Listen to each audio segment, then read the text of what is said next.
Hello, hello, hello. Welcome to the Mind Crush Palace.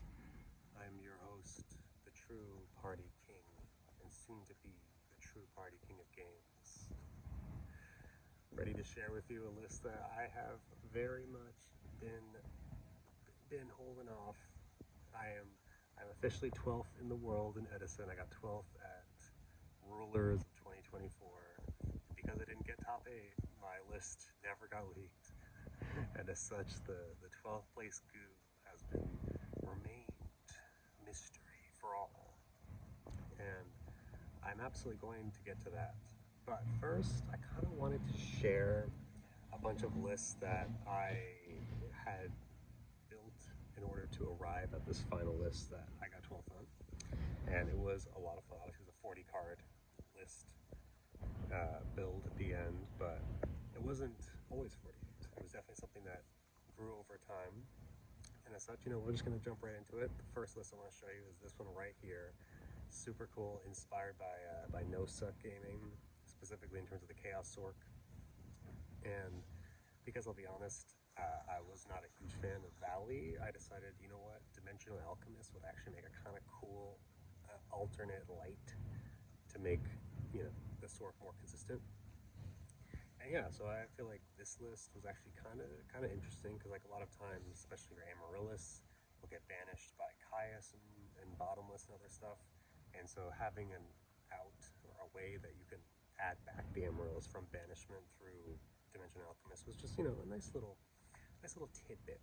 Plus, sometimes, banishing pretty much anything off the top with DDR isn't bad unless it's specifically an equip, because of the fact that Hidden Armory only adds from deck or grave. So if you banish one of your equip spells, it's kind of out for the rest of the game. So it's a little problematic when you include the Hidden Armories. But as I feel, let's switch over to this one over here now. This one I actually really enjoyed because I was really exploring Gold Sarcophagus as a card because of the fact that you can both obviously, grab any card like trade-in if you're breaking on 8s or vice versa. But the thing I really wanted to explore was the fact that obviously you can banish Lone Fire, add back in 2 turns, but you can also DDR it right away if you so desire. If you just got to turbo it out. And there have been some games where, like, even though it was coming, like, I was adding Lone Fire to hand the next turn, I was still like, no, we're cutting it. We're cutting it by 1 turn. I don't care if I go -2. I need this Titanium now. And that's sometimes a game-winning play. So you always have to be aware. Don't always fall into the greed trap if you feel like you don't have as powerful of a play, or if you feel like I need to bring Titanium out now before my opponent can really deal with her and answer her. Well, let's say I have like other tokens out and such. So I really enjoyed that aspect, but to maximize the Gold Sarcophagusness, I kind of wanted to do like a semi, like, let's just put a lot of like 1-ups, like 1 skill drain and such, to maximize that. And building off of that, I then switched over to this other list where I actually had a Chaos Sork as one of the targets, because the way I figured it, like in late to mid stage of the game, Chaos Sorcerer is actually like kind of the best card you can add, like the best one card that you can add that will, no matter what, always be good. Because a lot of times you might banish something like a trade-in, and then 2 turns later you've already drawn out the trade-in, and then it's like, oh great, what am I doing here? But Chaos Sorcerer is kind of like, if you just got that Light and Dark Engrave, it's never going to be a bad grab. And so as such, I kind of then, after that, moved into this other variant where Chaos Sorcerer wasn't so much a mainstay play because of the fact that I didn't have as many lights as I would like, but because the way I saw it, Dimensional Alchemist, that was in that first list, is actually like a really, really good, out to all these other banished cards like DD Crow that people will side in, or Soul Release. So, if they try to crow your Amaryllis, next turn, just like add it back from the Dimensional Alchemist. And obviously, with more lights, I figured, why not just side Chaos Sorcerer? So, that was this other cool variant. And then And the final two that I wanted to share before we got to the big puncher was this list. I just had to share because it was just way too strong, and it is the macro beatdown smokescreen variants. I got a couple. These first two were, or this first one, super interesting variant. I specifically created this where we side not only obviously Dimensional Fissure and Microcosmos, which normally never ever go in Amaryllis, but we also put in Royal Oppression, which normally is also never really used in Amaryllis because of all the special summoning cards you use. But the way I figured it, this was like the best way for me to deal with Gladiator beasts in a way that isn't just side bestiary or just prey and just sit on the Titanium. Like, no, I wanted a way that was just like, there is no way you're surviving this. Like, I'm getting the skill drain, I'm fissuring you, I'm like, it's just oppressioning you, just everything. And not only that, but like also being able to side into other graveyard decks like Vayu and essentially completely invalidate all of the DD Crows that they're side into because they think I'm on a graveyard deck, but suddenly, you know, game 2 and game 3, depending on how well game 1 went, I'm just like, you know what? All the Amaryllises, out. All the Dandelions, out. And any graveyard-related effect that could be crowed, get them out. Now all we care about is just like big, beefy, normal summons. Like, I think I even sided out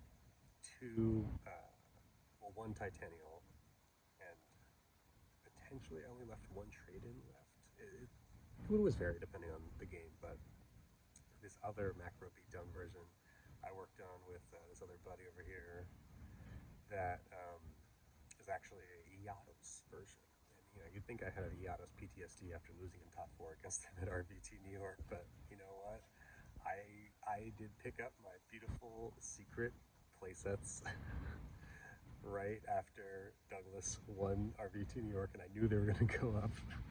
So I was like, you know what? I've been sitting on this card that I got in like doubled in price. Let's actually run it. And so I actually really enjoy this version too, and I think it definitely still has a lot of room to grow. But I just wanted to share with you, as obviously this is not actually what I sent or what I submitted for RVT New York. I mean, Rulers of 2024. The actual list is shared right here. This is the 42 card mega monster that just caught everyone by surprise. And honestly, you know, I have so much respect for Keza, and he's an awesome guy, but like, goddamn.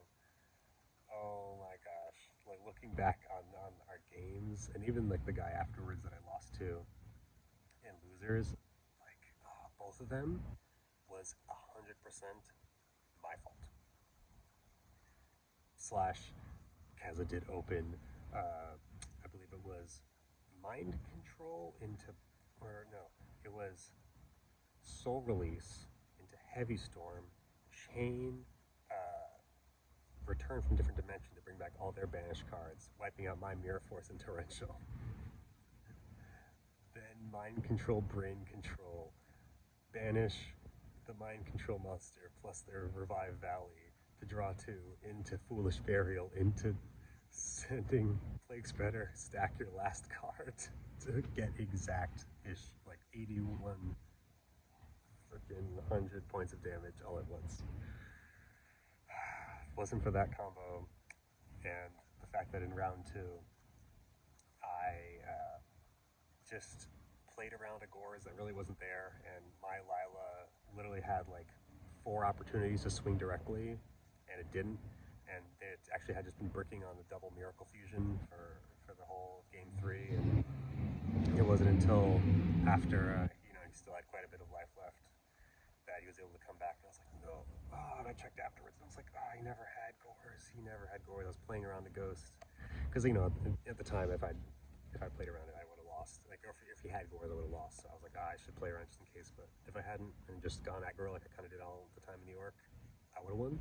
And my list already be out, so I wouldn't be inspired to do this video. So thank you for watching. I mean, this list over here, there's lots of things we can talk about, like the fact that I was siding in Regeki Break, which I think is actually not a bad idea in Amaryllis because of the fact that so many times, people will side into floodgates and such games 2 and 3.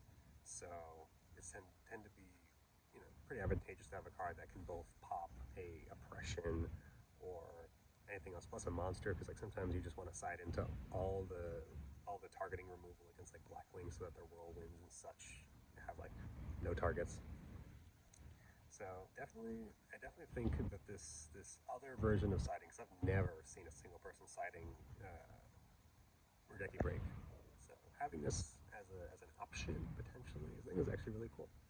So anyways, let me know in the comments down there what you think about this Amaryllis deck. Would this deck have won Worlds? You'll have to tell me, because I have an even bigger deck than you think 40 cards big, 48 cards big. This one's gonna blow your mind, because I am winning Ultimate Time Wizard Orlando, recording it literally like 2 days or 3 days beforehand. But I am bringing 60 cards, come hell or high water. So I hope you'll be there with me to yeah, I mean, root for me, everything. Let me know if you think this next deck is gonna be the first one to win a major event with Amaryllis. But again, I think this 48 card deck, like, it could have won. It was just me that was the problem. I'll admit, I'm definitely a much better deck builder than a duelist, but I am growing in that area too, so be a watch out. I'll catch you later. From the Mind Crush Palace, I am the true party king of games.